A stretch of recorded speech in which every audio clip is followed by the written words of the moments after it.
السلام علیکم ناظرین، اسکرین پر آپ اس وقت ایک ویڈیو دیکھ رہے ہوں گے جس میں ایک بچے کا سر گاڑی کے دروازے کے شیشے میں پھنس جاتا ہے اور ایک شخص بھاگتا ہوا آتا ہے اور اسے ریسکیو کرتا ہے، اس کی جان بچاتا ہے، اور وہ فضیلت اپنے نام کرتا ہے کہ جس کے بارے میں قرآن پاک میں اللہ رب العزت ارشاد فرماتے ہیں کہ ومن احیاها فکأنما احیا الناس جميعا۔ اس آیت کے ترجمے کا مفہوم ہے کہ جس نے ایک انسان کی جان بچائی گویا اس نے پوری انسانیت کی جان بچائی۔ اس عمل کو سوشل میڈیا پر بہت سراہا جا رہا ہے، لیکن وہیں پر کچھ نیگیٹو کمنٹس بھی دیکھنے میں آ رہے ہیں۔ جیسا کہ کچھ لوگ کہہ رہے ہیں کہ یہ واقعہ اگر پاکستان میں ہوتا تو لوگ مدد کرنے کے بجائے جیب سے موبائل نکال کر ویڈیو بنا رہے ہوتے۔ ایک موصوف نے لکھا ہے کہ اگر یہ پاکستان ہوتا تو گاڑی والے نے کہنا تھا کہ میری گاڑی کا جینین گلاس توڑ دیا وغیرہ وغیرہ، جبکہ کوئی شخص سوچ بھی کیسے سکتا ہے کہ اس کے بچے کی جان بچ جائے اور وہ اپنے مالی نقصان پر افسوس کر رہا ہو۔ بہرحال ہر انسان کی اپنی سوچ ہے۔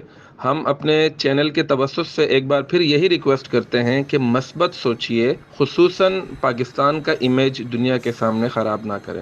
الحمدللہ ہمارا ملک درد دل رکھنے والوں سے بھرا ہوا ہے، اور اس طرح کے بے شمار واقعات سے سوشل میڈیا بھی بھرا ہوا ہے کہ جس میں پاکستانیوں نے دوسروں کی زندگی بچانے کے لیے اپنی زندگی تک داؤ پر لگا دی، جس کی تازہ مثال بٹگرام کا واقعہ ہے کہ جس میں پاکستانی نوجوانوں نے جان پر کھیل کر چیئر لفٹ میں پھنسے افراد کی جان بچائی۔ لہٰذا مثبت اور تعمیری سوچ رکھیے۔ منفی سوچ معذرت کے ساتھ نہ صرف آپ کے ذہن کی عکاسی کرتی ہے بلکہ آپ کی شخصیت پر بھی برے اثرات مرتب کرتی ہے۔ بہت شکریہ، والسلام علیکم ورحمۃ اللہ وبرکاتہ۔